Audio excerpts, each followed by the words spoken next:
Radevan mengetuk-ngetukkan kepalanya di sandaran kursi kebesarannya sembari memejam mata.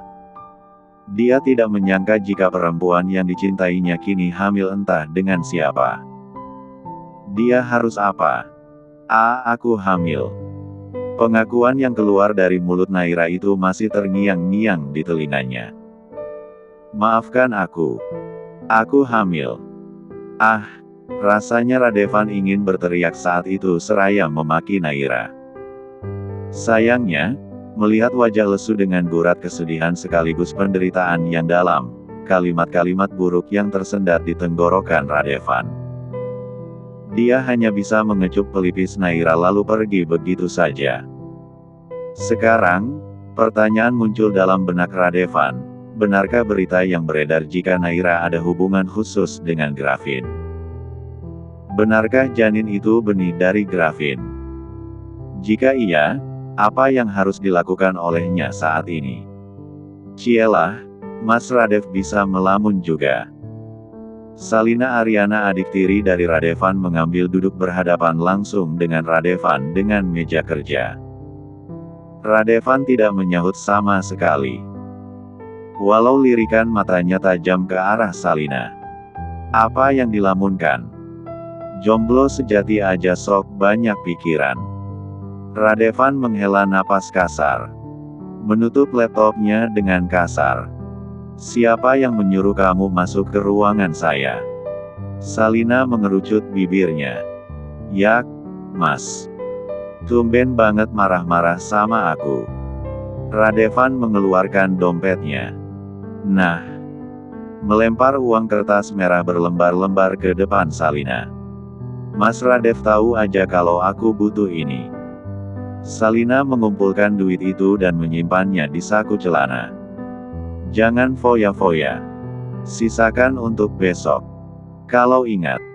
Salina tersenyum sembari mengedipkan matanya sebelah. Salina keluar dari ruang kerja Radevan. Sementara lelaki itu kembali berkutat pada pikirannya tentang Naira. Meraih ponselnya di atas meja lalu membuka galeri dan menatap foto Naira dengan senyum sendunya. Helaan napas kasar terdengar. Apa keputusanku ini salah? Rumah sakit. Naira pura-pura sibuk pada ponselnya saat Naisha dan Gravin masuk ke kamar rawatnya. Di belakang ada Sabrina dan Bastian. Ya, Sabrina berhasil membujuk suaminya untuk menjenguk Naira. Namun, Bastian yang masih emosi dan belum bisa menstabilkannya, mendahului putri dan menantunya menghampiri Naira. Plak. Satu tamparan kuat mendarat di pipi Naira. Sekarang, katakan siapa ayah dari janin yang kamu kandung. Bastian tidak benar-benar tidak bisa mengontrol amarahnya. Naira memegangi pipinya dan menangis seketika. Rasa sakit di pipinya tidak lebih dari rasa sakit hatinya. Berita meluas kemana-mana dan kamu tahu, berita murahan di luar sana mengaitkan ke Gravin. Bastian menatap Naira tajam. Di wajah Bastian tidak ada belas kasihan sama sekali. Katakan. Jangan membuat keluarga Gravin kecewa. Atau kamu sengaja mau menghancurkan keluarga kecil kakak kembarmu.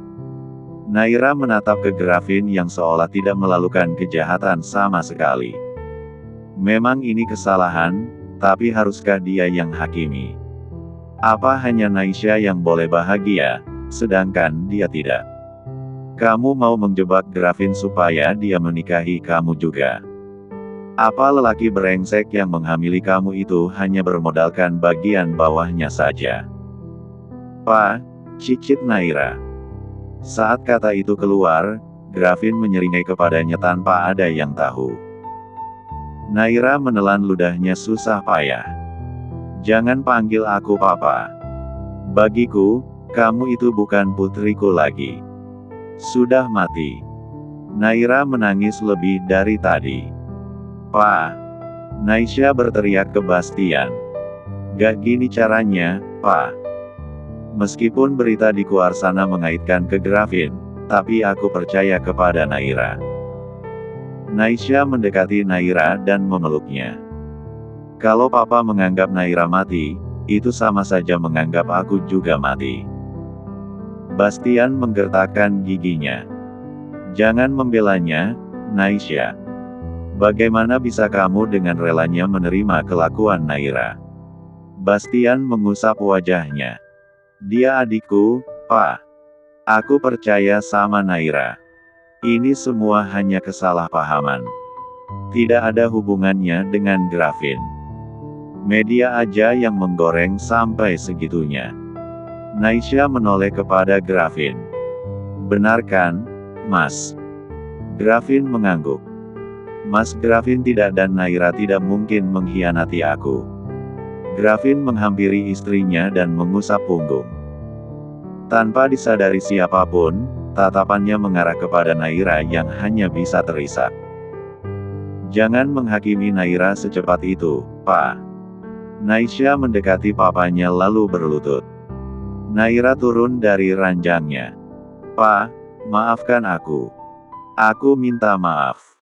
Naira mencium kaki sang papa. Bastian diam dengan amarah yang masih menggelora. Gugurkan. Tukas Bastian tegas. Mas, kata Sabrina. Jangan seperti itu. Sabrina mencoba untuk membujuk suaminya. Janin itu tidak bersalah sama sekali, Mas. Jangan membunuhnya dengan kejam bahkan sebelum dia melihat dunia. Bastian menoleh kepada istrinya. Lalu aku harus bagaimana? Membiarkan dia melahirkan bayi itu. Lalu seluruh dunia tahu jika anak itu anak haram. Rekan bisnisku tahu kalau dia melahirkan tanpa suami. Naira masih berlutut dengan air mata yang terus mengalir. Mas hanya peduli pada ucapan rekan bisnis. Mas hanya peduli pada orang lain, tapi tidak dengan putri sendiri. Mas egois. Sabrina berulang kali membantah suaminya demi Naira. Aku yang egois atau dia? Bastian mengangkat tangannya hendak menamparkan sang istri. Akan aku gugurkan. Naira menengadah. Menghapus air matanya kasar lalu berdiri. Aku akan melakukan apa yang papa katakan. Tapi tolong, jangan menganggapku mati lagi. Bastian tidak mengatakan apapun. Keluar dari kamar rawat Naira begitu saja. Sayang, jangan lakukan itu. Sabrina meraih tangan putrinya. Kamu pikirkan lagi.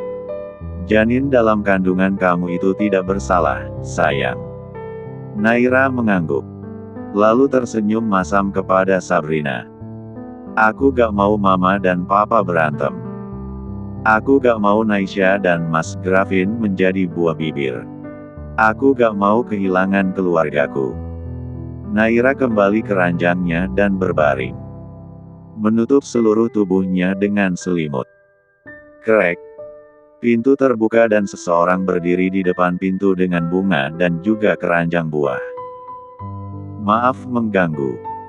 Naisha, Sabrina dan Gravin menoleh ke pintu. Ya, siapa? Sabrina bertanya karena penasaran. Lelaki itu berjalan mendekat kepada Sabrina. Halo, Tan. Mengulurkan tangan kepada Sabrina. Sabrina menyambut dengan ragu. Nama saya Anzil Tamahardi. Saya ayah dari janin dalam kandungan Naira. Sabrina melotot begitu juga dengan Naisha. Sementara Gravin yang mengatur semuanya hanya menarik sudut bibirnya. Mendengar itu, Naira menyingkap selimutnya lalu duduk dengan tatapan tajam kepada lelaki itu lalu kepada Gravin. Kamu. Naisha mengerutkan keningnya. Lalu sontak setelah itu menamparkan Anzil kuat. Plak. Dasar brengsek. Beraninya kamu menghancurkan hidup adikku. Kamu iblis. Anzil diam dengan menahan rasa sakitnya. Kemudian berakting seolah-olah merasa bersalah. Berlutut di depan Naisha dan Sabrina. Maafkan saya. Dengan air mata palsunya. Saya hilaf. Saya juga sempat ingin lari dari tanggung jawab. Tapi, saya mencintai Naira. Makanya saya kembali dan mau bertanggung jawab. Sabrina menarik napas panjang. Membantu Anzil berdiri dan mengangguk. Syukurlah kamu datang. Setidaknya, Naira tidak perlu menggugurkan kandungannya. Sabrina termakan ucapan Anzil. Naira menggeram dengan amarahnya. Namun, tidak berani meluapkannya karena Mama dan Naisha masih di situ. Lalu, Naira dan Anzil ditinggalkan berdua. Dalam ruang rawat itu, Anzil tersenyum penuh arti kepada Naira. Gue gak ngangka kalau lo secantik ini ternyata. Anzil hendak mencolek pipi Naira, tapi ditepis cepat. Jangan berharap aku menikah denganmu. Simpan saja sandiwara kamu itu karena sampai mati pun, aku gak akan terjebak. Anzil menyeringai. Kalau gak dibayar sama Gravin, gue juga gak mau nikah sama lo. Tapi, gue butuh duit untuk foya-foya. Naira membuang tatapannya ke arah lain karena Anzil mulai kurang ajar kepadanya. Tapi, sayang juga kalau lo gue cuekin. Masih S3 Gargini, masih N4K Diger 4 Yangi. Anzil menahan tangan Naira dan mulai naik ke ran 4 nanogram dan men 1 di Naira. Namun, sebelum dia berhasil melakukan hal tidak senonoh kepada Naira, seseorang meraih kerah bajunya hingga terlepas dari Naira dan terjatuh ke lantai. Itu adalah Radevan. Belum sempat Anzil berdiri, Radevan menghadiahi satu bogem ke wajah itu. Jangan coba-coba menyentuh milikku. Naira milikku. Yang menyentuhnya berarti berurusan denganku. Naira terpaku mendengar itu. Apalagi saat Radevan menoleh dengan senyum tulusnya. Aku gak peduli siapa ayah dari calon bayi kamu itu, Naira. Radevan berjongkok di depan Naira yang duduk di kursi roda. Naira menggigit bibirnya. Matanya mulai berkaca-kaca lagi dan lagi. Aku gak peduli bagaimana kamu bisa berakhir seperti itu. Aku janji, aku akan ada untuk kamu. Naira benar-benar menangis saat ini. Menikah denganku. Radevan mengeluarkan kotak cincin dan membukanya di depan Naira. Ayo menikah. Aku akan bertanggung jawab atas kehamilan kamu. Aku gak akan membahas apapun tentang ayah kandungnya jika dia sudah lahir. Aku akan menjadi ayahnya. Radevan melepas cincin itu dari kotaknya dan meraih tangan kiri Naira lalu menyelipkan cincin berlian di jari itu. Naira menatap jarinya lalu ke wajah Radevan. Dia mencoba mencari kebohongan dari kalimat yang terucap melalui mata itu, siapnya dia hanya mendapatkan tatapan ketulusan di sana. Ayo bangun rumah tangga bersama hingga lelaki brengsek yang menyakiti kamu itu menyesal dan menerima karmanya. Naira sontak memeluk Radevan. Jika boleh jujur, dia memang memiliki perasaan kepada Radevan, tapi dia tidak berani untuk menunjukkannya. Secara, Radevan adalah CEO di tempatnya bekerja sebagai editor dan penulis. Aku janji akan menyayangi kamu sepenuh hati, Naira. Janji. Naira mengangguk di dalam pelukan Radevan. Radevan melepas pelukannya dan jari-jarinya menghapus air mata Naira dengan lembut. Aku akan datang ke rumahmu untuk melamarmu secara resmi. Makasih, Mas. Naira memamerkan senyum simpulnya. Dia berharap, dunianya akan baik-baik saja setelah ini. Radevan lelaki baik dan mau menerima dirinya, kenapa dia harus menolak? Kapan kamu keluar dari rumah sakit? Radevan berdiri lalu ke belakang Naira dan perlahan mendorong kursi roda itu. Radevan akan membawa Naira kembali ke dalam berhubung langit siang itu mendung dan mungkin sebentar lagu hujan. Nanti sore, Mama akan menjemput nanti sama Naisha. Radevan mengangguk. Kenapa gak sekarang aja bareng aku? Naira menoleh ke belakang. Aku mau mengajak kamu ke suatu tempat. Naira menggelengkan kepalanya. Aku nunggu mama aja. Kalau kamu mau pulang lebih dulu, gak apa-apa. Radevan menggelengkan kepalanya padahal Naira tidak melihat lantaran Niara menatap ke depan. Aku nunggu aja. Aku mau memperkenalkan diri ke mama kamu dan kembaranmu. Tanpa Radevan sadari, Naira tersenyum manis. Mas Radev, jangan bilang kalau Mas yang menghamili aku. Aku gak mau kalau Mas kena marah sama papa. Radevan menghela napas berat, karena niat awalnya adalah mengakui jika dirinya ayah dari janin itu. Oke. Keduanya tidak menyadari jika Anzil sejak tadi berada di dekat mereka. Bersembunyi di balik pohon rindang untuk mengintip dan menguping. Lantas kemudian mengeluarkan ponselnya dan mengirim pesan kepada Gravin. Seseorang mengambil alih. Naira tidak menyangka jika mamanya dan Naisha menyambut Radevan dengan baik. Lelaki itu memperkenalkan diri sebagai atas Naira dan niatnya mau ikut menjemput lalu membawa ke tempat yang sangat ingin dikunjunginya saat ini. Sementara Naisha membantu Naira berkemas, Sabrina mengajak Radevan keluar untuk berbicara. Nak, Radev ini benar atasannya Naira. Radev mengangguk. Benar, Tante. Saya pendiri perusahaan penerbitan cetak sekaligus penerbitan secara online. Ya, kata kerennya si CEO. Sabrina tersenyum mendengar penjelasan Radevan. Lelaki itu terlihat sopan santun dalam bertutur kata. Senyum manis terpancar tanpa bosan-bosan. Kamu tahu apa yang terjadi dengan Naira? Radevan mengangguk. Berita tentang Naira memenuhi beranda sosial mediaku, Tante. Sabrina menghela napas lalu meriah tangan Radevan. Tante gak tahu gimana hubungan kalian sebenarnya. Apa hanya sebatas atasan dan bawahan atau ada hubungan khusus? Tapi Tante entah kenapa berharap kamu bisa menyelamatkan Naira dari masalahnya.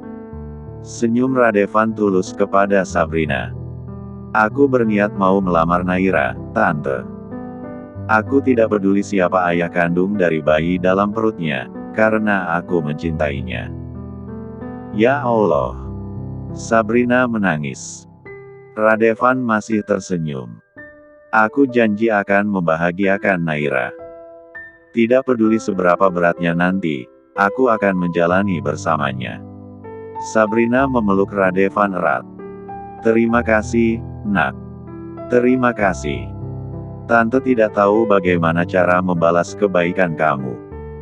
Cukup keluarga Tante menerima lamaranku untuk Naira. Sabrina mengangguk. Pasti. Sabrina melepas pelukannya dari Radevan. Krek. Pintu terbuka.